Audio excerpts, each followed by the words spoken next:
encontro, né, da Montanha Mágica. Hoje é para a gente discutir o capítulo 4. Por que que eu fiz a alteração no cronograma, gente? Porque todas aquelas circunstâncias, né, vocês já são de conhecimento de vocês, eu só teria duas opções: ou eu não levaria à frente o projeto, ou eu tentaria ajustar, porque as coisas foram se aglomerando, né, em outras áreas da minha vida por conta de questões de saúde de família. Então, assim, para a gente não. Eu não consigo começar um projeto e não ir até o fim com ele. Vocês sabem como eu sou. Nós passamos quase um ano com Proust. Então, assim, eu me recuso a abrir mão de finalizar o projeto e finalizar com qualidade. E para finalizar com qualidade, é necessário que a gente faça esses ajustes aí de percurso, né? Então, hoje a gente vai conversar exclusivamente sobre o capítulo 4. Eu acredito que vocês estejam aí um pouco à frente. Finalizei realmente o capítulo 4, comecei o capítulo 5 e dei uma parada. E hoje nós vamos conversar sobre o capítulo 4, né? Que por si só já tem muita, muita coisa para a gente conversar.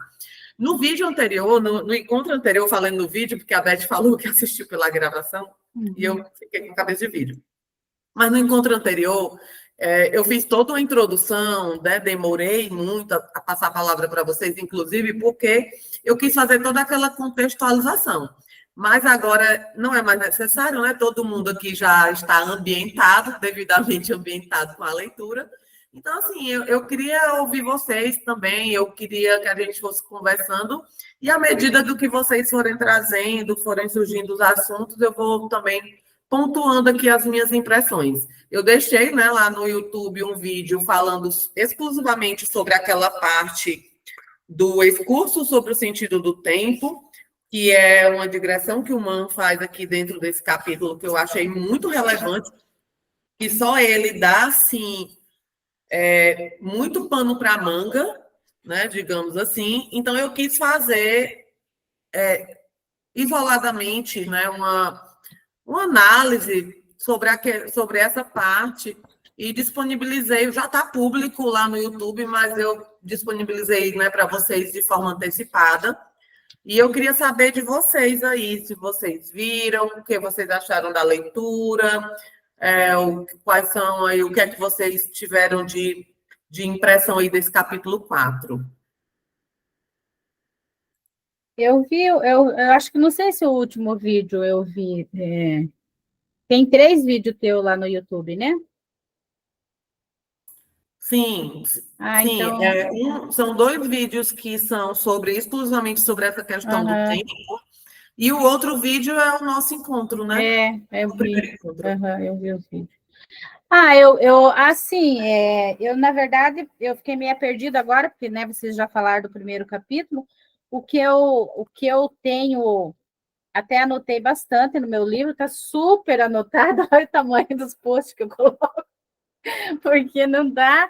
Aí eu comecei, eu estava conversando com a Gil falou assim, eu desisti de anotar, porque senão você tem que anotar muita coisa, né? Eu faço assim, porque como eu não escrevo no livro, daí até eu falei, eu imagino como é que tá o livro da Nath, né? Porque o meu tá todo. Então, eu acho assim, o que eu não sei, na verdade, o que aqui ele fala muito do tempo, tal, né? Mas vamos ver, porque a gente está bem no começo, então assim, não tem como você já tirar uma conclusão do livro. Mas eu acho que aqui o autor está frisando muito a morte, né? E aí, no caso, eu vou falar assim, meio que no geral do que eu peguei até agora, né? Aquelas discussões, aqueles diálogos inclusive o último, que até eu marquei e falei para vocês na página 232, que foi o diálogo do Settembrini lá com o Hans, que ele fala sobre a morte. Então, eu acho assim que o autor está frisando muito, porque não sei se foi no grupo, se foi em algum lugar que eu ouvi, que eles banalizavam a morte, né? Ali, por causa da forma como que as pessoas que morriam ali eram enterradas, né? Até assistindo o vídeo, eu vi que a Kátia, aquele dia, falou que não achava que era assim, que era a única forma que eles tinham para se desfazer dos corpos, para, né? tipo, eliminar, sei lá como que fala. Mas, enfim, eu acho que ele está, assim, eu gostei muito dessa parte, que ele fala muito ali que você tem que entender que a morte, ela, de uma vez por todas, que ela não é um adversário nosso, né? Que ela tem que viver ali com a vida, que é uma extensão da vida, e isso é uma coisa normal, que a gente não acha normal, claro, né? Ninguém quer perder uma pessoa querida, ninguém quer perder, né? Não quer que morra, quer que seja eterno. Mas ali eu não saberia nem explicar, acho que a Nath vai saber falar melhor. Mas o que ele quer passar, que você tem que conviver, porque ali é o tempo inteiro convivendo com a morte ali em cima, né? São muitas mortes que o Hans já passou, né? Já viu muitas pessoas e eles conversando sobre quem vem, quem fica, quem morre, né? Tal. Então, eu acho que ele, não sei, dá a impressão que o que o autor quer frisar bastante, além do tempo, que é diferente do nosso, é isso, é você não banalizar a morte, que a morte você tem que saber que vai acontecer, que a partir do momento que você tiver consciência disso, você vai conviver melhor, né? Vai viver melhor, porque você sabe que só vai ser uma extensão, acho que é isso, mais ou menos isso.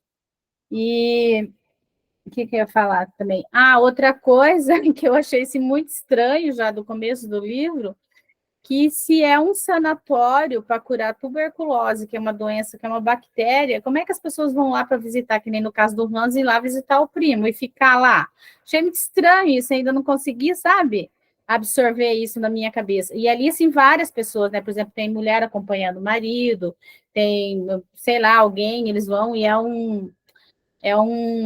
tipo, é um spa, é um lugar chique, né? Que ali só vai quem tem dinheiro, na verdade, né? E é tipo meio que festa o tempo inteiro, aqueles jantar, aqueles cafezão, aqueles chá, aquelas coisas assim. Achei muito estranha essa parte, para mim parece que não, entendeu? Não consigo fechar um lugar onde é um sanatório, né? No caso, sanatório, entre aspas, um hospital para curar doenças que contamina, porque é uma bactéria, né? As pessoas, claro que o Hans foi lá saudável, chegou lá e ele pegou a doença. Isso aí estava na cara que ele ia pegar, né? Enfim, acho que é isso, mais ou menos isso. Conforme vocês for falando aí, eu vou lembrando, que eu ainda estou meio perdida. Mas, assim, eu estou gostando bastante do livro e eu estou gostando muito dessas partes que ele frisa muito sobre a morte, sabe? Daí também tem um outro diálogo que é no capítulo anterior, também, que eu achei, assim, bem interessante, que fala também sobre a morte. Então, achei, assim, bem reflexível os diálogos deles. Pode falar, Assim, Nath. nesse capítulo 4, essa passagem eu acho que você falou no começo, não é do capítulo 4, acho que está um pouquinho à frente. Ah, Porque o capítulo 4 termina na página 220, na página 212. É até aí que a gente vai conversar. mas não era Mas, até. Será que eu passei? Nath, não era até. Eu até anotei aqui até na página 260? não, Não era. o capítulo 4, sim, mas eu não mudei o cronograma para a gente conversar hoje só sobre o capítulo 4. Então, Eu acho que é estava, inclusive, isso. hoje me Mas preparando então o pessoal já psicologicamente para leu, né? dizer que eu não Hã? tinha chegado na meta por muito pouquinho, porque eu só não li a parte do Liberdade. Aí, quando eu entrei, eu vi a mensagem da Nath, eu fiquei, nossa, pela primeira vez eu estou adiantada. Olha Viu? aí, Ah, então. Mas não é, hoje nós não vamos é conversar sobre o na capítulo 4. Liberdade, é ainda no capítulo 4, Nath, que é no 232. Mas o capítulo 4, amiga, termina na 212. O capítulo Hum, 5 começa na 213. Entende? então acho que é isso. Eu fiquei com o cronograma antigo mesmo, na Isso. cabeça. Mas não tem Ah, é problema. verdade. O que Mas não você tem nada falou não assim tem muito. problema. Não foi nenhum spoiler, não se Não, preocupe. é só um diálogo, E tem né? muito a ver também com o que a gente vê aqui no capítulo 4, porque assim, essa questão que a Montanha Mágica é que eles chamam de romance de tempo, isso é pacífico, Tá, sim. né? Isso é pacífico. A investigação da Montanha Mágica é sobre a natureza do tempo. Ele é um Zeitrauma, né? Que chamam um romance de tempo. Porém, existem vários componentes que interferem na nossa percepção desse tempo. A morte é um deles, né? Então, assim, obviamente, uma pessoa que ela já teve contato muito próximo com a morte, uma pessoa que, né, se recuperou, por exemplo, de uma doença terminal, aí uma doença muito grave, ela conseguiu, né, se curar e tudo. Óbvio que essa pessoa tem uma percepção diferente da nossa. Porque a gente, né, a Yali, bem novinha, acha que tem todo o tempo do mundo. Temos todo o tempo do mundo, né? Dizia a música, né? Temos todo o tempo do mundo. Então, assim, uma pessoa que já teve um contato com a morte mais próxima, que tem noção da sua própria finitude, né? Óbvio que essa pessoa ela vai ter uma relação diferente com o tempo. Então, todos esses componentes, a morte, os componentes que eu já coloquei, que apareceram aqui nesses dois primeiros momentos que nós estamos conversando. O tédio, o hábito, agora que foi outro ingrediente que o Thomas Mann trouxe também nesse capítulo 4. Todas essas coisas, elas interferem na nossa percepção de tempo. A paixão, né? A gente vê aqui o nosso amiguinho Hans, né? Apaixonado, digamos, desejoso, né? Da Cláudia Chauchat. Então, assim, tá ciscando já, né? Então, assim, todas essas, né, essas vertentes, né, da nossa humanidade, elas interferem na nossa percepção temporal. E por isso elas aparecem tão constantemente aqui no livro, né? Então, o que acontece? Essa questão da morte, por que eu disse que não teria problema? Porque isso tem relação com o capítulo 4, porque uma discussão central nessa parte aqui do capítulo 4 é a relação que o Mann faz entre doença, estupidez e nobreza. Né? É uma coisa, porque é muito central aquela discussão do Hans com Settembrini, porque o Settembrini, ele é o quê? Ele é um personagem ideia, né? Eu já falei isso também em outros vídeos. Ele está apresentando para a gente um ponto de vista, e é um ponto de vista iluminista, né? Então, ele vai criticar justamente a percepção anterior ao iluminismo, que é a Idade Média, e que é a percepção que o Hans trouxe ali no diálogo com ele, que é a percepção de quê?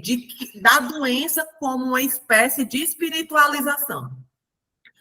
Porque na Idade Média, se a gente for pegar para ver, a visão da doença ela era influenciada pelo pensamento religioso, né? Era como se fosse o corpo reagindo ao pecado, né? A doença ela tinha relação com o pecado, tanto que era comum nos hospitais os pacientes serem submetidos a tratamentos como penitência, né? Porque estava ligada a essa questão do pecado como uma punição divina, entende? A doença ela tinha essa percepção na Idade Média. E o que o Settembrini ele vai dizer que não, que na verdade a doença ela é uma humilhação. Não é isso que ele vai falar nesse capítulo? Que a doença é uma humilhação. Ele vai dizer assim, ó, não me fale de espiritualização que possa resultar de enfermidade, porque era o pensamento que o Hans estava trazendo. Pelo amor de Deus, não faça isso. Uma alma sem corpo é tão desumana e horripilante quanto um corpo sem alma. A primeira é, aliás, uma rara exceção, e o segundo, o mais comum. Via de regra, é o corpo que exubera, assambarca toda a vida e toda a importância, e se emancipa da maneira mais asquerosa. O homem que vive enfermo é corpo e nada mais. E nisso reside o anti-humano, o aviltante. Na maioria das vezes, não vale mais do que um cadáver. Quer dizer, ele traz essa perspectiva de que a doença ela rebaixa o homem, né? Isso é contrário ao que pensava a Idade Média, que é essa questão da doença ligada ao divino, ligada ao pecado, como uma punição, como algo, como uma ação demoníaca. Era essa a visão. E é isso que o Settembrini está contestando aqui. né? Então, assim, isso é uma discussão central que tem nesse capítulo, né? E a gente vai ver também uma outra vertente aqui que eu achei extremamente interessante, já puxando o gancho aqui sobre a questão da doença, porque isso já fica bem mais lá para o fim do capítulo, mas já pegando o gancho, aproveitando para falar, dessa visão do nosso psicanalista, Krokowski, né? Daquela palestra dele lá, da conferência, que o Han chegou todo estrupiado, coitado, na conferência, né? Em que eu achei aquilo ali extremamente interessante, porque ele vai dar uma visão da doença. A gente viu que no começo aí desse capítulo há todo esse questionamento do Settembrini em relação à doença como uma humilhação para o homem. É esse o pensamento dele. Contrário ao que o Hans estava falando, porque o Hans, ele tem essa visão, ele apresenta essa visão dessa doença que ele diz que o doente ele merece até uma reverência, né? Ser reverenciado como essa visão de uma elevação mesmo, de uma nobreza na doença, digamos assim, da doença como algo nobre, que é justamente o que o Settembrini está combatendo aqui. Não, a doença não tem nada de nobre, a doença rebaixa, humilha o homem. E ele vai dar até o exemplo do Leopardi, né? Que ele vai falar sobre o defeito físico dele e tudo. O defeito, não, a questão física dele. E o que é que acontece? Aí a gente tem toda essa questão aí no começo do capítulo, mas quase lá no fim do capítulo, quando tem aquela conferência, a gente vai ver uma outra vertente da doença, que é a doença que ele vai dizer, ele vai pegar a doença como uma patologia do amor. Na verdade, ele vai pegar o amor como uma patologia, o amor com seu efeito patológico, e esse amor que é reprimido, esse amor que não pode ser manifestado, ele adoece o corpo. É isso que ele está falando ali naquela conferência. A conferência fica naquela parte chamada análise, né? Ali ele está dizendo, o que é que ele está dizendo ali? Ele está dizendo que que o corpo reage a isso adoecendo. Né? Então, o amor ele tem um efeito patológico, né? Ele tem um efeito patológico para o corpo. Por quê? Porque esse amor que não pode ser manifestado, que ele é reprimido, né? Ele é ali guardado, ele até vai falar isso no momento em que o Hans se vê doente, porque foi justamente no momento que o Hans foi dar aquele passeio e passou mal e estava ali espirrando sangue, né? Foi justamente naquele momento em que ele se viu doente que ele recordou toda a paixão dele contida pelo Hippie, né? Todo aquele amor, aquele desejo, aquela paixão que ele tinha pelo Hippie, que não pôde ser expressa, ele não expressou, e que justamente por isso ele se vê tanto interessado na Chauchat, porque ela lembra muito o Hippie. E naquele momento que ele está ali, o seu corpo dele manifestando a doença, ele se lembra justamente dessa paixão contida, desse amor reprimido que não pode ser manifestado. Então, além dessa perspectiva da doença que humilha o homem, trazida pelo Settembrini, que rebaixa o homem, a gente tem também a doença como uma consequência dessa patologia do amor. Né? A máscara que esse amor reprimido e contido e não pode ser manifestado vai ressurgir, segundo o nosso psicanalista Krokowski, na forma de doença corpórea. Né? Por que eu acho isso muito, muito interessante? Já a palavra para a Jéssica. Porque, fazendo um paralelismo novamente com o que diz Proust no Em Busca do Tempo Perdido, eu fiz esse paralelismo no meu último vídeo falando sobre o tempo, porque lá, tanto o Man quanto o Proust, eles colocam o hábito como algo que modifica nossas experiências, né? Só que o Mann, ele traz o hábito ligado à nossa percepção de tempo, e o Proust, ele já traz o hábito ligado à nossa relação com a memória. Aqui também a gente vê um paralelismo muito forte, porque para o Thomas Mann, ele está mostrando justamente isso, que a doença, o amor adoece o corpo, né? A manifestação desse amor reprimido é a doença corpórea. O que Proust vai dizer é que o amor também é patológico para Proust, né? A gente vê lá, quem já leu No Caminho de Swan, pegar aquele capítulo, O Amor de Swan, ele traz ali toda a vertente que ele vê do amor, o amor como uma patologia também, mas ao invés de ser um amor que adoece o corpo, como o Thomas Mann está falando aqui nesse capítulo 4, o Proust, ele traz o amor de uma forma patológica, mas uma patologia que adoece o espírito, né? Principalmente pelo ciúme. É isso que o Proust fala, que o ciúme, ele é uma manifestação desse amor que adoece o espírito. Então, a gente vê novamente aqui 2 escritores modernos falando do amor de uma maneira patológica. Uma maneira, aqui na Montanha Mágica, um amor que adoece o corpo, e em Proust, um amor que adoece o espírito. Então, assim, para a gente ver como essas obras conversam muito entre si, sabe? Conversam muito. Quem já leu Em Busca do Tempo Perdido e vai ler A Montanha Mágica ou vice-versa, vai encontrar muito paralelismos, né? Obviamente que os autores tendem aqui a ter perspectivas diferentes, mas a gente vê que eles têm, sim, ponto de contato. A gente vê aqui, já nesse capítulo 4, só nesse capítulo 4, já 2 pontos de contato importantes. O hábito como um modificador das nossas experiências e o amor como uma patologia.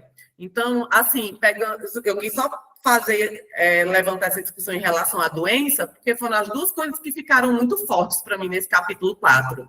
Essa questão da doença que humilha o homem, que é a visão, né, iluminista do Setembrino, porque como iluminista, ele acredita que tudo é um eterno dar para frente, né, é o progresso, né, e tudo. Então, ele vê a doença como esse retrocesso aí, o que para ele é inadmissível, porque a humanidade está sempre evoluindo e tudo, né, mas ele está doente de uma doença incurável em um sanatório, né? Então, assim, a ciência dele é capaz de tudo, só não é capaz de tirar ele daquele lugar, né? Então, assim, é uma ironia que o Thomas Mann está fazendo, o Settembrini é uma ironia do Mann, né? Porque ele fala tanto em progresso, em ciência, em a razão e a ciência como a única fonte de conhecimento seguro, mas ele está doente de uma doença incurável, né?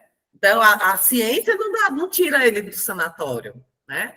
Então, é uma ironia. Mas a gente vê essa versão aí, que é contrária ao que a gente vinha no pensamento anterior, que era da Idade Média, da doença, como uma espiritualização, como uma preparação para uma outra vida. A pessoa ia ali, né, a doença como uma manifestação ali do pecado, né, uma manifestação demoníaca, e ali ela ia sofrer as penitências para evoluir espiritualmente, né, e ter uma vida, né, em outra vida mais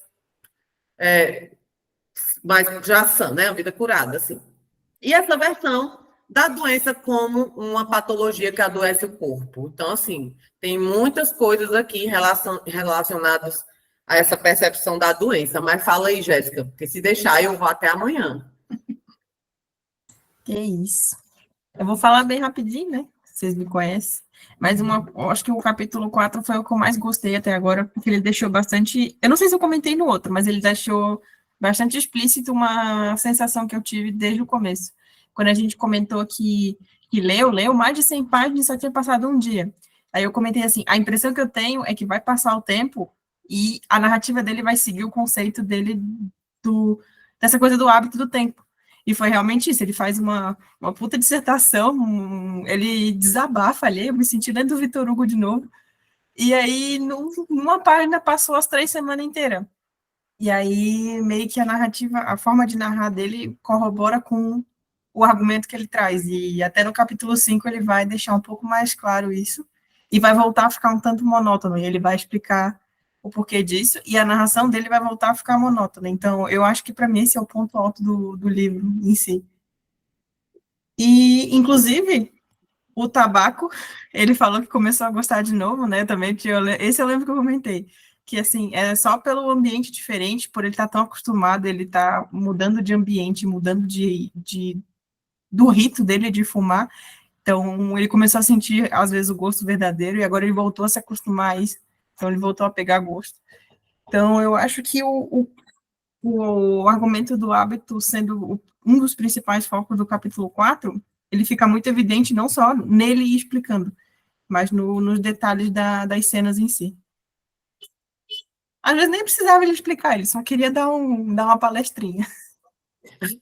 Não, perfeito, mas, nossa, assim, essa questão do hábito é impressionante, porque, assim, se você for ver, o que eu gosto é que ele dá lá, faz a digressão dele, ele explica lá, quase pegando na nossa mão, né? Que é quase pegando na nossa mão, mas eu gosto, por quê? Porque é isso que você falou. Ele já traz, a gente já sente na leitura essa percepção dele, mas quando ele vem, faz essa digressão e ele explica por que, que ele está dizendo que é daquela forma, a gente fica assim, então eu não estava maluca, realmente eu tive essa sensação e é sobre isso mesmo. Porque, por exemplo, quando ele vai explicar lá por que, que a gente tem uma visão errônea do tédio, ele vai dizer, olha, tá, você acha que o tédio, ele alonga o tempo, mas se você pegar uma parcela maior de tempo, ele vai encurtar o tempo. Aí você fica, realmente, por que que o Hans, porque a gente não teve essa sensação, né? De que aconteceu muita coisa, ele só estava lá um único dia. Era justamente essa sensação que a gente teve, de que esse tédio alongou esse tempo. Mas ele vai dizer, tá, isso porque você está considerando que ele só ficou, você está considerando só um dia. Mas pegue isso em uma vida. Ele vai dizer, né? Um dia, todos os dias que são iguais, eles são só um dia. Então, quão breve foi essa vida? Quão breve? Porque ele não. Você pegou uma vida que foi nessa mesmice, não aconteceu nada, não teve nada. Quão breve foi essa vida? Porque se a gente pensar realmente, quantas vezes acontece tanta coisa que a gente diz assim, meu Deus, aconteceu tanta coisa, eu vivi tanto esse ano que não parece que tudo coube dentro de um ano. A gente não tem, às vezes, essa sensação também? Então, quando eu gosto que quando ele traz isso filosoficamente, ele meio que ele diz assim que, olha, o que eu estou dizendo literariamente, vocês estão entendendo, porque ele já sabia, por exemplo, que a gente teve essa percepção de que um dia aconteceu muita coisa para ter passado um dia. Lógico que o Thomas não sabia, né? Que a gente teve essa percepção. Mas quando ele traz filosoficamente aquilo que ele já disse literariamente, para mim é genial, porque eu fico assim, olha, bem que eu sabia que eu tive essa sensação, e era isso mesmo quando ele faz essas digressões aí filosóficas. Eu amei essa parte desse discurso sobre o sentido do tempo, porque é justamente o que você falou, tudo que ele já falou literariamente, ele está dizendo lá. Por isso que o Hans, eu até falei lá no meu vídeo do YouTube, por isso que o Hans, ele tem essa sensação de que o tempo está mais alongado, porque ele está fora do habitual, né? Não está sobre o domínio do hábito. Até no 5, eu vou só terminar. Já vai falar depois. No comecinho do 5, ele vai além, e além de ele pegar na nossa mãozinha e no guiar a gente pro caminho, ele fala com a gente. Mais de uma vez ele, o nosso herói da história, e aí ele tá pensando assim, não sei o quê, enfim. Oi, Kátia, boa noite. Kátia entrou. Josi, pode falar.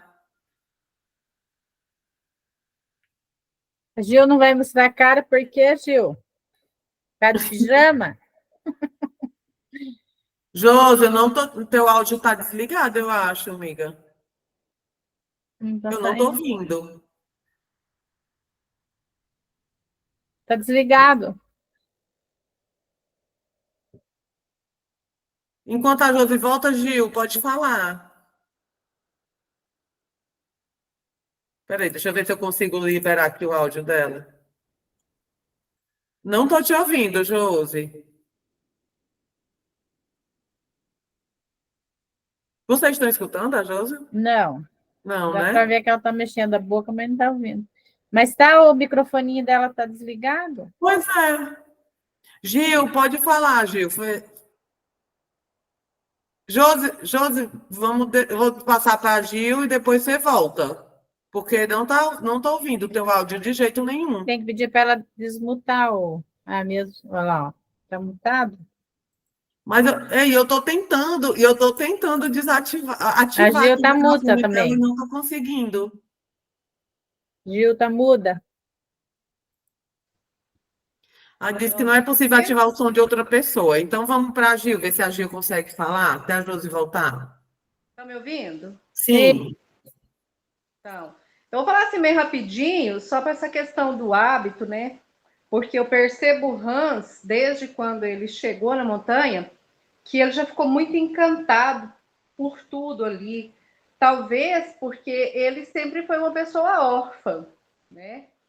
E ele não tinha aquela sensação de família, né? Então ele viu ali no hábito da montanha, mesmo que inconscientemente aí nesse primeiro momento, tudo que ele precisava. Ele se sentiu acolhido ali, tudo, né?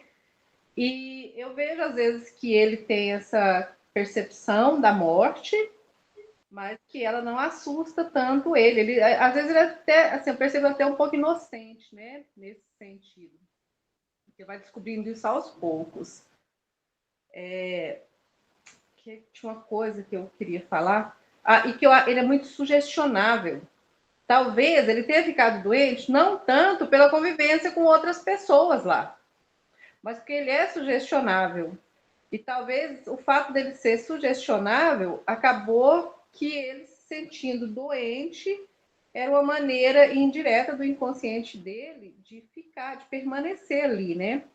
Na montanha, principalmente depois que ele descobriu o Settembrini, que vai chegar um momento, né, que ele vai se encantar com o Settembrini, e no momento que ele já está namorando, né, entre aspas, a Cláudia. Ele já está se interessando por ela, né, já tá querendo. Então, você falando aí da questão do hábito, né, eu acho, e muitas vezes você pode observar que ali na narrativa ele está sempre falando, ali o Thomas, né? Está sempre falando da questão desse hábito, do hábito deles ali, de todo dia ter o horário, de dormir, de repousar. Então, ele está sempre ali batendo nessa tecla mesmo. E eu acho que foi o que pegou o Hans. Ele quer esse hábito, ele até, né, foi que ele nem questionou, né, a questão quando teve lá os exames dele, né? Então, é basicamente isso. Eu falar rapidinho aqui, só porque enquanto eu estava lembrando, que eu queria falar mais coisas, mas aí você ia falando, eu falei, não, depois eu falo, depois eu falo, depois eu falo.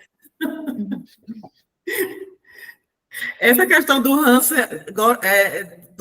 não se assustar com a morte, nesse capítulo 4 mesmo aqui, ele fala que adora ver caixões, né? Então, Ele diz que acha caixão muito bonito, mesmo quando vazio, mas quando tá cheio, é maravilhoso. Algo assim que ele então, diz. Ele tem como esse se ele já interesse fosse pelo preparado para mórbido, isso, né? Sei lá, coisa assim. Como é, Yara? ele tem interesse pelo mórbido, tanto que ele acha a doença nobre. O avô, quando estava no caixão, estava na melhor forma dele. É sempre um interesse Sim. mórbido. Sempre a morte, doente, que está se desfazendo é mais bonita. E até porque, assim, nessa época aí, você está falando da Idade Média, a tuberculose aí era o auge, né? As pessoas queriam morrer daquilo, achavam bonito, romântico, né? Também, nessa época. E você vê que que é um pessoal, assim, é muito sem esperança, né? Você vê ali o Alban, o senhor Alban, quando queria dar o tiro na cabeça, né? Ele explicando. Então, assim, você vê que realmente era uma sentença de morte, praticamente, assim, ser diagnosticado ali com a tuberculose, né? Apesar de que algumas pessoas se recuperam, mas Mas porque na época não tinha, né, o antibiótico ainda, né? Então até hoje é uma doença que demora a ser curada, né? É chatinha, né? Ela leva tempo para ser curada. Não mata mais, acho que é difícil a pessoa morrer de tuberculose hoje, né? mata ainda, viu? Mas o tratamento é bem longo, né? Eu lembro porque uma amiga minha teve, nossa, ela ficou mais de anos fazendo tratamento e A minha mãe tem uma doença pulmonar, né, grave, e eu já estou há 2 anos com a minha mãe fazendo tratamento, e assim, lá no hospital que a minha mãe faz o tratamento, é um hospital referência aqui no estado, de tratamentos pulmonares, né? Então lá tem todos os tipos de doenças pulmonares, tuberculose, né? Todas as doenças pulmonares, e assim, é uma realidade que eu lido toda semana, e eu ainda vejo pessoas muito debilitadas com a tuberculose, gente. Não é uma coisa assim, não é não é um uma. passeio, não, um passeio na praia, não, essa doença, viu? A gente tende a subestimar, né? Quando é algo. Então, mas é isso que eu falo. Hoje ainda é difícil de ser curada, né? É uma doença bem chatinha. Imagina naquela que hoje tem os antibióticos, né? E naquela época não tinha, né? Então, que é com antibiótico O forte. remédio é o ar da montanha, né? Hã? Basicamente, o remédio de lá é Era o o ar da montanha, por causa de ser Isso. gelado, será que não deixava proliferar? ar. Ou será que é só uma Parte que ele questiona. fantasia da parte do autor?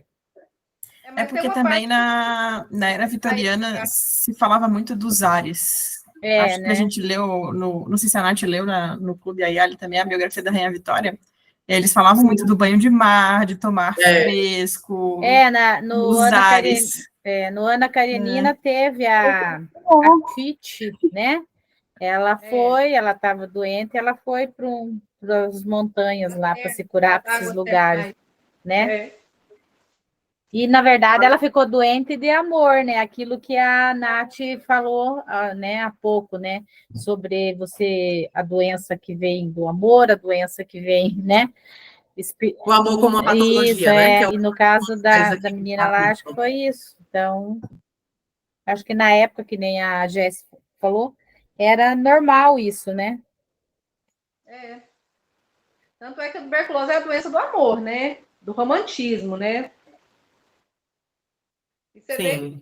vê na Mas não tem nem perigo do Thomas Mann ter colocado alguma coisa que é ao acaso, sabe? Assim, com certeza ele tinha pesquisado bastante sobre a doença e sobre os tratamentos possíveis, e por isso a gente As consequências, Foi a né? mulher dele que teve tuberculose ou foi outra pessoa que eu... foi né? a esposa dele. Justamente quando ela estava internada, que ele decidiu escrever a mágica. Então Ela estava tem internada no explicação. sanatório, e quando ele estava lá em acompanhamento, né, com ela, ele decidiu escrever A Montanha Mágica em 2012 para fazer um contraponto ali com a morte em Veneza, mas acabou que ele, quando estourou a guerra em 1914, ele estava ainda no começo da escrita da Montanha Mágica, ele acabou interrompendo a escrita e voltou a reescrever após a guerra. Mas, assim, essa obra ela é uma obra anterior, um pouco antes da Primeira Guerra, mas escrita após a guerra, mas também ela começou a ser escrita um pouco antes da guerra. Então, assim, você vê que todos esses lapsos temporais aí também interferiram na própria escrita, assim, do livro. E a mulher dele acabou morrendo de tuberculose ou não? Ela se curou? Nesse momento não. Inclusive, o Thomas Mann, ele foi convidado para ficar internado. Olha lá, Na época, e ele disse que não ia ficar, não. Gente, eu acho muito estranho isso. Se o troço é uma bactéria que pode pegar em qualquer um, como é que você vai ficar internado acompanhando um doente lá? Isso eu não consegui ainda. Você tem que ter horror quando alguém vai para lá, né? É, Ele quer a todo custo mostrar, se a percepção que eu tive, é que ele quer mostrar que eles querem internar para ter mais pra ficar dinheiro. doente. Né? Pra Porque ter tem toda mais. essa questão do dinheiro, né? Que eles Ele fica assim, todo custo, quando o Hans fala que vai ficar, e ele, não, de jeito nenhum, tentando abrir os olhos do povo. Ele é muito irônico, né, com relação sim. aos médicos, né? Tanto é que fala lá, até que ele é o conselheiro áulico, né? Então, você vê que ele tem horror, ele percebe essa parte econômica, né, da coisa. E assim, essa vertente da doença, né, a gente viu assim muito, muito intensa nesse capítulo, dessas duas formas, como eu falei, né? E teve toda essa parte do discurso sobre o tempo, sobre o hábito, que eu achei genial, eu achei muito, muito interessante mesmo, que foi o que eu fiz o vídeo à parte, né, falando sobre essa questão do hábito. Mas a gente tem aqui também nesse capítulo uma coisa que é muito importante para o Thomas Mann, é um tema muito caro para ele, que é o tema da música, né? A gente tem uma parte aí sobre que o Settembrini vai falar sobre a natureza ambígua da música. Ele vai dizer que a música é moral quando desperta para nos tirarmos do tempo, né? Mas a música ela também pode ser um entorpecente. Ele vai falar dessa questão da natureza ambígua da música. A música é moral quando ela desperta o tempo, né? Quando nos desperta para nos tirarmos do tempo. Mas a música também pode ser um entorpecente que nos causa apatia, passividade, estagnação e assim atrapalhando o progresso. Porque tudo para o Settembrini é progresso, né, gente? Para ele é progresso. Então, ele fala sobre isso, dessa natureza ambígua da música. A música ela é um tema muito caro para o Thomas Mann. Acho que todo livro do Thomas Mann vai ter algo relativo à questão da música, né? Até porque ele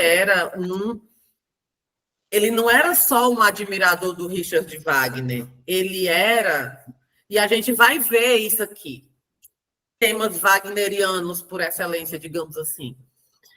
A gente vai ver aqui, mas assim, a gente vê muito claramente nos outros livros dele, tipo, em A Morte em Veneza, muito claro, né? A influência de Richard Wagner é A Morte em Veneza.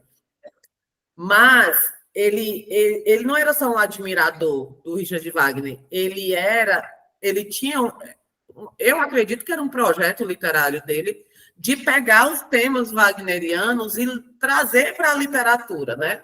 Um desses temas é a questão da proximidade da beleza e morte, né? Da beleza e morte. Isso, o Thomas Mann ele vai trabalhar muito isso nas suas obras. A Morte em Veneza é claramente isso. Isso é um tema wagneriano. Então, assim, essa questão do surgimento do tema musical aqui nesse capítulo 4 é outra coisa que é marcante, porque é um tema caro para o autor, né?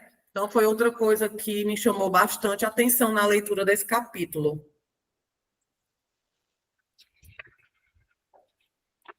O que mais, gente, que vocês têm para trazer?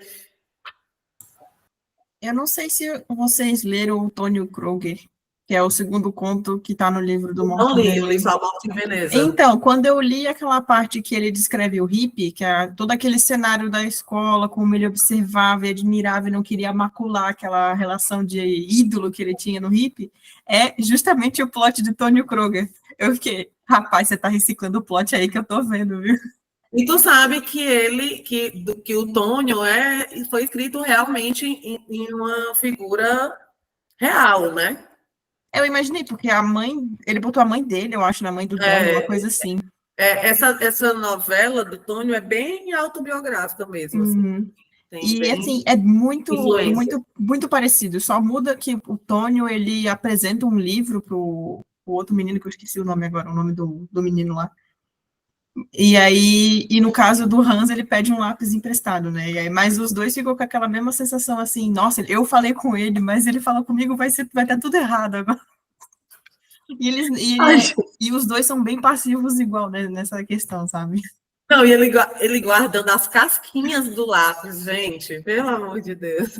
E no caso do Tônio, ele também encontra. Agora, eu não lembro se é irmã do menino ou se é também igual a Xoxá, que é parecida com ele, mas é a mesma vibe, assim. Anos Aí é depois, porque ele encontra A um. Cláudia, ela chama a atenção do Hans justamente por parecer com o hippie, né? Isso. É por isso que ele se interessa por ela, porque na verdade a paixão reprimida dele era pelo hippie. E assim, no caso do Tônio, as coisas não terminam bem. Só quero ver o que vai dar no caso do Hans. Kátia, pode falar, Kátia. Olá, boa noite a todos. Assim, eu não sei se Boa chegaram a comentar alguma coisa, mas assim, uma das coisas que me chama a atenção nesse capítulo é mais uma vez quando ele está a questão dele que ele não do Hans não se conforma assim com as pessoas assim com o casal que transa lá mesmo doente, com as mulheres que se arrumam, que se enfeitam, né? Para o primeiro domingo que ele passa lá no sanatório, que se enfeitam, que se arrumam para ir lá na conferência lá do médico assistente. Então, ele fala assim, que são assim corpos carcomidos por dentro, né? Então não entende por que eles se enfeitam, se arrumam, se embelezam tanto. Quer dizer, ele está trazendo isso assim, como se porque aquelas pessoas estão naquela situação, à beira da morte, ali não pudesse se enfeitar, se arrumar, se embelezar por fora, já que por dentro está tudo carcomido. Aí ele pode estar falando, pode ser assim, uma crítica ao que muitas vezes a gente pensa, muitas pessoas pensam de pessoas que às vezes estão doentes, principalmente no passado, que não se arrumavam. No passado, às vezes, assim, uma pessoa nem era idosa, mas casava, ficava viúva e pronto, não largava mais o preto a vida toda, né? Passava, tinha que usar sempre o preto, não podia mais sorrir, cantar, se enfeitar, nada mais, porque era viúva. E também pode ser que ele esteja fazendo também uma crítica àquela sociedade daquela época, né? Que era uma sociedade assim que por fora era queria demonstrar uma coisa, mas por dentro já era uma sociedade já que estava podre, apodrecendo, com relação à questão, muitos países ali ainda eram monarquia, mas que o tempo daquelas monarquias já estavam passando, né? Tanto que vem ali a Primeira Guerra Mundial por causa disso, por causa lá do atentado. Então, quer dizer, acho que essa parte me chamou bastante atenção, dessa reflexão, assim, eu fiquei refletindo assim, sobre o que realmente ele queria pensar sobre isso, né? Quando ele fala essa crítica assim, dos corpos carcomidos e das pessoas se enfeitarem e se embelezarem. Perfeito. Inclusive, ele tem uma passagem nesse capítulo que ele fala justamente em relação à mulher enferma que não pode ter filhos, porque está enferma.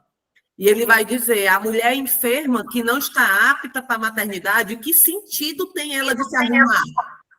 Isso, faz é o que muita gente pensavam, né? No passado. Agora, há pouco tempo, até mesmo mostrou uma pesquisa trazendo que mulheres com HIV, né, que seguem direitinho o tratamento, assim, eles fizeram lá com um teste até da Unirio, a universidade aqui do estado do Rio de Janeiro, com leite materno, assim, e não tinha nenhum vírus, nada no leite da mulher que tem o HIV e que engravidou e teve o filho. Quer dizer, porque hoje ela pode, no passado não poderia, mas hoje ela seguindo certinho o tratamento, ela pode engravidar, ter o seu filho, amamentar tranquilamente seu filho.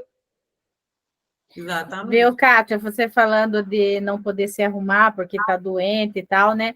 Me lembrou uma coisa que agora vou no pé da Nath ali. Eu vi esses dias na internet uma reportagem que no INSS eles estavam, tipo assim, se a pessoa fosse um médico recusou a perícia dela lá, não sei se você viu, Natis. A pessoa foi fazer perícia porque estava encostada lá, sei lá de que forma, de doença, e como ela estava de batom e bem arrumada, o médico recusou, sabe, dar o laudo dela de que ela realmente precisava do benefício.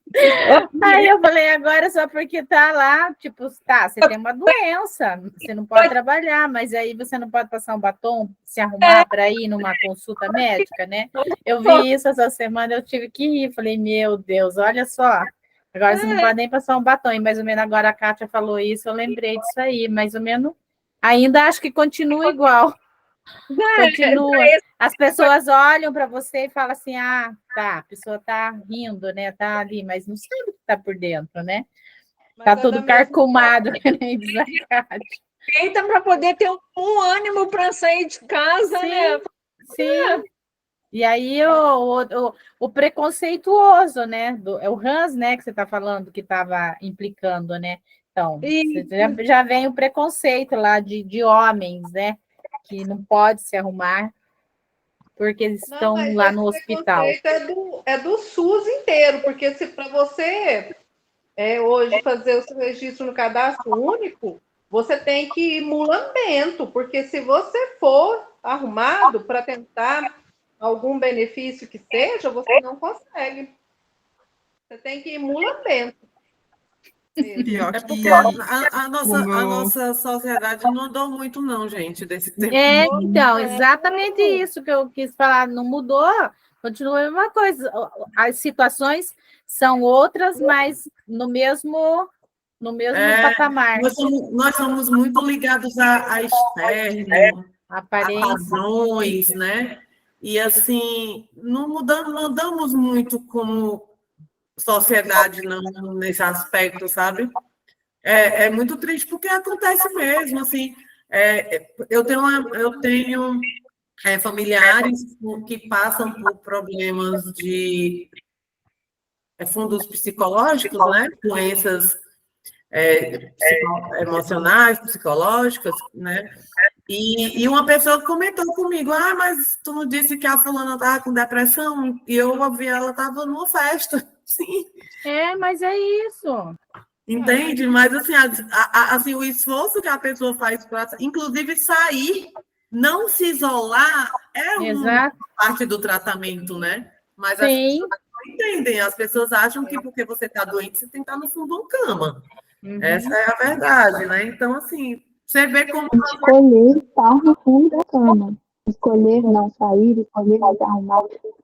Porque o ato de se arrumar, o ato de se cuidar, já é uma preparação. Quando a gente se arruma, a gente não banho, deixa cheiroso. Aquilo ali já traz um bem-estar. E por que não sair? Porque, assim, meu pai passou por um décimo. Porque, enfim, muitas coisas aconteceram e ele foi em busca da licença trabalhista dele, mas não aceitaram, ele teve que entrar em processo, ele estava sem conseguir andar e ele é motorista. E o médico disse que ele tinha condição de dirigir, só porque ele estava bem arrumado para a consulta. Mas Mas é isso. Pois acontece mesmo. E é isso, a gente não conhece o interior, né? Como a Kátia trouxe muito bem esse comparativo aí do externo com o interno. A gente não conhece o interior, como o Hans diz, né? Tem no comecinho, logo nos primeiros capítulos lá, ele fala, né, que eu até anotei aqui no capítulo 1, eu tenho um post-it falando justamente sobre isso. A doença é como se descortinasse o interior do homem e só houvesse apenas lodo e pântano. Né? Ele traz isso lá no primeiro capítulo, essa perspectiva da doença, o Thomas Mann. E a gente vê que realmente isso vai sendo muito frequente aqui nos outros capítulos, né? Ele vai trazendo várias facetas da doença, né? A doença como essa possibilidade de descortinar o homem, né? E ver o seu interior ali, como a Kátia disse, né? Carcomido, aquele interior, né? Que só tem lodo e pântano. A doença como uma patologia, a doença como uma manifestação patológica do amor, né, desse amor reprimido, desse amor não vivido, não expressado, né, como aquele reprimido, aquele amor que é tão reprimido que adoece o corpo, que é outra vertente que ele trouxe, e a doença que como uma forma de humilhar o homem, né? Que é a visão que o Settembrini tem, que ele faz aí justamente uma crítica em a visão que tinha a Idade Média da doença, que era a doença como uma forma de espiritualização. Então, assim, a gente vê que o Thomas Mann, ele vem desde o primeiro capítulo nos mostrando várias faces do que é essa doença para ele, né? E tudo isso, gente, toda essa questão da doença, toda essa questão da morte, toda essa questão das percepções interiores, e tudo isso vai culminar no seu tema maior, que é a percepção do tempo, que é o estudo da natureza do tempo. Essas coisas, elas não estão isoladas. Essas coisas, elas têm uma unidade, que é essa investigação da percepção do tempo pelo homem.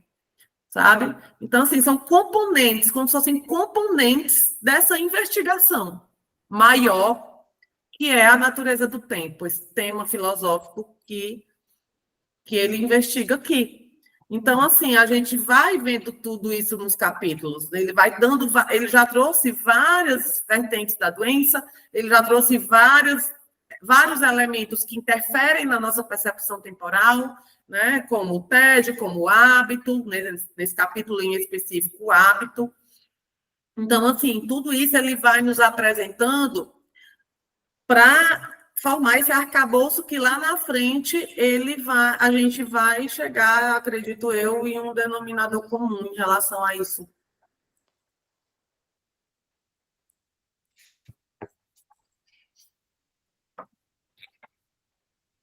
Mas alguém quer falar alguma coisa? Eu anotei uma outra coisa aqui para falar, gente. Inclusive, isso eu botei outro código de cores por conta dessa passagem no meu código de cores bem minúsculo, mas eu coloquei uma outra cor, porque, assim, eu até falei, acho que naqueles áudios de conhecimentos prévios, né? Eu falei sobre isso, de que o Settembrini e o NAFTA, eles vão ser como pedagogos ali do Hans, né? E essa visão, essa função pedagógica que eles vão exercer ali em relação ao Hans. E nesse capítulo 4, eu achei muito interessante uma passagem que o Settembrini fala justamente do papel do educador. E eu faço licenciatura, né, gente? Então, assim, eu estou muito, assim, imersa nessa questão da educação, do processo educativo. E assim, nossa, engraçado. Quando eu comecei, só um adendo aqui da minha experiência pessoal, quando eu comecei a estudar filosofia, eu nunca passou pela minha cabeça lecionar. Nunca me vi professora de filosofia, né? Nunca me vi. E não me vejo ainda professora de filosofia, mas, assim, com o decorrer do tempo, com autoconhecimento, né? Vendo o que é que realmente. Eu até falei sobre isso lá no nosso grupo. Vendo o que é que faz a minha alma vibrar, assim, o que é que dá uma noção de existência para mim hoje, é justamente o compartilhar, sabe? Assim, o estar aqui para compartilhar algo tem um valor gigantesco para mim, isso. Um valor gigantesco. E justamente reconhecer isso como um valor maior para mim me ligou muito com essa questão do papel do educador, com a educação. Então, esse tema passou a ganhar uma outra dimensão, assim, no meu olhar, digamos. E aqui nessa passagem, o Settembrini vai dizer assim: um jovem de talento não é uma folha em branco, senão uma folha sobre a qual já tudo foi escrito com tinta simpática, por assim dizer. Tudo, tanto o bem como mal, e ao educador cumpre desenvolver decididamente o bem, e mediante uma influência adequada, apagar o mal que deseja manifestar-se. Está na página 119. Eu achei muito interessante essa questão que ele traz aqui, e a gente estudando sobre essas teorias de aprendizagem, né, a gente vai ver que isso aqui se parece muito com essa visão platônica do educando, né, do homem, como o homem já tem todas essas potencialidades inatas, né, ele já vem já nasce com isso, né, e eu fiquei assim, eu acho que eu passei assim, sem brincadeira, acho que uma tarde refletindo no que é que ele queria dizer nessa passagem. Eu parei muito tempo, fiquei muito tempo vendo sobre isso, sobre essa questão do papel do educador. Eu achei muito bonito quando ele fala, né, que cumpre o educador desenvolver o bem e, mediante uma influência adequada, apagar o mal que deseja manifestar-se. Nossa, e assim, como as coisas, as nossas vivências interferem na nossa leitura, né?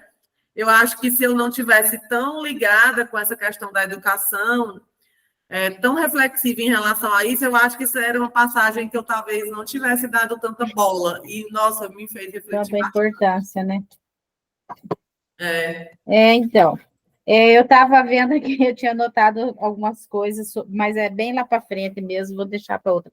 Vou deixar minhas anotações ali, que ele fala sobre a música ali, mas esse já está lá na frente também, já não vou pular mais, que eu já comi bola aqui, né?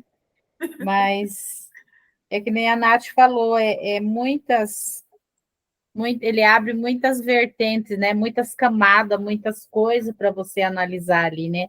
É um livro para você ler ali, tipo, que nem você colocou assim, quando eu li, nossa, 100 páginas, né? Mas não dá para você pegar aí, tipo, 100 páginas você lê numa tarde, né? Que nem eu li O Peso do Pássaro Morto, que é 120 páginas, eu li sábado à tarde. Mas esse não, tipo, 100 páginas você não consegue, você tem que ler 5 páginas, parar e pensar. Ele tem muita, muita, muita reflexão aqui, é muito. Nossa, eu imagino que vai ser muita coisa ainda para a gente aprender e tirar desse livro até o final. Não tem como, porque ele traz muitos temas. Muitos, né? Muitas. São quase ensaios dentro do romance. Né? A sensação que eu tenho é como se eu estivesse lendo um romance, e dentro do romance eu estou lendo vários ensaios sobre temas diversos. Então, não tem como você ler isso aqui muito rápido, gente. Quando eu botei ali um semestre para ler esse livro, eu recebi mensagem no Instagram, por exemplo, de pessoas dizendo assim, cara, mas esse livro tu lê em 3 meses. Mas a gente vai ler em 6. A gente vai ler em um semestre. Sim, e leitura dinâmica, só se for. Hã? E leitura dinâmica, só se for. Não, você até lê, mas só que você não absorve, né? Você não vai absorver tudo que ele tem para te dar ali, tudo que ele tem de bom para você tirar dali, né? E essa pressa, ela reflete muito sobre o que o livro fala. Por que eu tenho que ler em 3 meses se eu posso ler em 6 aproveitando melhor? Sim. A gente está no tempo da montanha, né, Nath? Você fez o nosso cronograma. A percepção temporal já foi totalmente afetada. Já começou aí, né? Você já começou aí, falar, não vamos nos prender a tempos cronológicos. Nós não vamos no tempo da planície, nós vamos no tempo da montanha. Então está bem específico, né? Exatamente, assim. E assim, não tem como, porque como eu falei, né? São quase ensaios dentro do romance. Quando você vai ver, eu anotei aqui naquela passagem do Hippie, eu botei aqui, ó, da experiência homoerótica dele lá, né, na adolescência, eu botei, ó, a memória, porque eu tenho desde quando ele iniciou aqui sobre o hábito, que eu já comecei a fazer esses links com Proust, né? E aqui na doença, do mesmo jeito, o amor como uma patologia é justamente o que o Proust, como eu já falei no início, né? É o que o Proust ele trabalha. Uma patologia que adoece o espírito e o humano que traz o amor como uma patologia que adoece o corpo, né? Mas ele também traz uma outra coisa nessa passagem, que é a memória revelada através dos sintomas da doença. Porque ele vem desde ali, acho que é o capítulo 3, logo quando ele conheceu a Cláudia, e ele ficava, quem é que ela me lembra? Quem que ela me lembra? Lembra que no começo do capítulo 3 ele fala isso? Logo quando ele conheceu a Cláudia, ele fica, quem que ela me lembra? Ele não associa de imediato ao hippie. Ele não associa. Ele só associa ao hippie quando ele se vê doente. Por quê? Porque não é isso que o Thomas Mann está dizendo nesse livro, que a doença é uma manifestação desse amor reprimido. É isso que o Krokowski fala na conferência dele. A doença, o amor como uma patologia que adoece o corpo, porque ele vai dizer que esse amor reprimido, esse amor que não foi vivido, ele vai ressurgir em forma de doença corpórea, né? O Krokowski trabalha com essa perspectiva aí. E só nesse momento que ele se vê doente é que ele lembra que a Cláudia lembra o hippie. Nossa, eu achei isso genial, porque a gente tem um episódio aí também. Eu fico fazendo associações assim, mas tem sentido, que a gente vê que essa memória que surge através do que foi possível revelar essa memória. Foi a doença e também foi essa coisa de estar fora do habitual, né? Ele não está ali na montanha sobre o domínio do hábito. E lá naquele curso sobre o sentido do tempo, o Thomas Mann ele vai dizer justamente isso. O não habitual, ele interfere na nossa experiência de tempo e na nossa sensação de vida, porque ele fala que a sensação de vida, de tempo, ela está intrincada ali com a sensação de vida, né? Ele vai dizer isso. E ele vai dizer que quando a gente não está sobre o domínio do hábito, a gente ganha um refresco de vida, né? De juventude e tudo. Ele vai dizer isso aí lá naquele discurso sobre o sentido do tempo. Ou seja, é o não habitual modificando a nossa experiência temporal. Então, o Hans, além dele estar fora do hábito, ele adoece como uma manifestação desse amor no corpo dele, segundo a teoria do nosso psicanalista, do livro. Então, eu achei isso genial, essa memória que foi desbloqueada através do sintoma da doença. Então, assim, essas reflexões, você tem que parar, gente, para refletir, para ler e pensar, calma, peraí, deixa eu ver o que ele está dizendo. Não tem como você ler isso aqui apressadamente numa tarde e tentar fazer essas conexões, porque não vai rolar, entende? Então, assim, quando eu botei ali, eu fiz a alteração lá no nosso cronograma, foi pensando em justamente a gente manter esse ritmo que a gente vem de 100 e poucas páginas aí em mais de um mês, porque eu acho que é um ritmo mais ou menos assim adequado, sabe? Ideal, assim. Tentar em torno de 160, 170 páginas por mês, né? Acho que esse próximo cronograma é 160 páginas que eu estava olhando ali. Tá em torno disso aí. Voltando aqui, nossa, eu amei esse capítulo. Eu tô com a Jéssica. Até agora foi o meu capítulo favorito dos 4 primeiros, né? Porque a gente já vê que ele aprofunda muito alguns debates aqui, o Thomas Mann, e assim, a gente vê, a sensação que eu tenho é que a gente vai realmente, assim, subindo a montanha com ele, sabe? Assim, a gente vai realmente nos elevando no sentido de aumentando nossa carga de conhecimento aqui do que ele está se propondo debater. Ele vai aos pouquinhos, a gente vai subindo.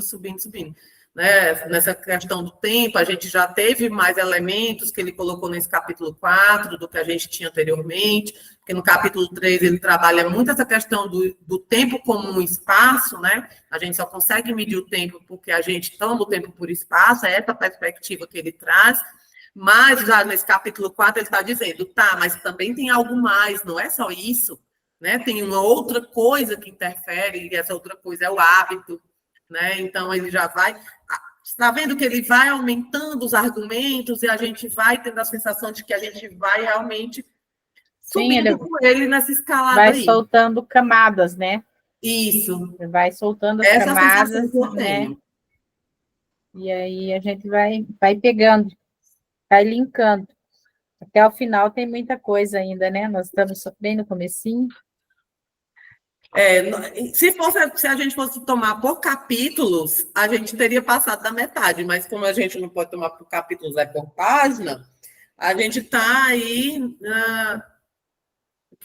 em um quarto, né? Acho que nem isso, né, Nath? Não, um No meu- quarto. Porque é 900 páginas, né? É É, 900? no Scooby eu tô nos 30%. Hã? No Scooby, eu tô na 30%? página 29, 30. Da leitura. Eu tô Nossa, bem em liberdade. parece que eu já estou conversando com vocês há 200 anos sobre esse livro. Olha aí, a leitura modificando nossa percepção temporal, tá vendo? Viu? É que tem muita coisa, né? Sim. Gente, tem mais alguma coisa que vocês queiram falar, querem compartilhar? São 9h20, né? 9h22. Gente, Nós 9h20. começamos às 20 horas, A percepção do tempo mudando aí. tá vendo? Mudou Mas, mesmo. se vocês não tiverem, eu vou encerrar aqui. Acho que é isso, Nath. Nosso próximo encontro está lá, dizendo qual é a data, é 8 de outubro, para a gente Uhum. conversar sobre o capítulo 5, Dona Beth. Tá bom, isso que eu ia falar, vou me atentar 5. dessa vez, Nath. Sério, é porque eu fiz no comecinho o cronograma ali e deixei anotado, ler até aqui, né? E separei as páginas para eu ler por dia, né? Mais ou menos para mim ter uma direção. Às vezes eu passava e às vezes eu lia menos e voltava, lia 2 vezes. Mas aí eu vi hoje a sua mensagem ali, sabe? Mas só que não me liguei que ali estava só o capítulo 5. Daí eu fui lá já. Mas agora eu vou olhar, então vai ser só o capítulo 5. Aliás, Dia 8 hoje de era outubro, só o capítulo hoje era 5. só o 4, né? Agora vai ser só o É. 5. Mas então tá bom, pode deixar. Eu vou me contentar só com o 5. Aí, se eu achar que eu quero ler mais, eu volto lá no começo e vou ler de novo. Pronto. Né? Gente, deixa eu parar aqui a gravação para a gente tirar a nossa foto, tá bom? Só um minutinho.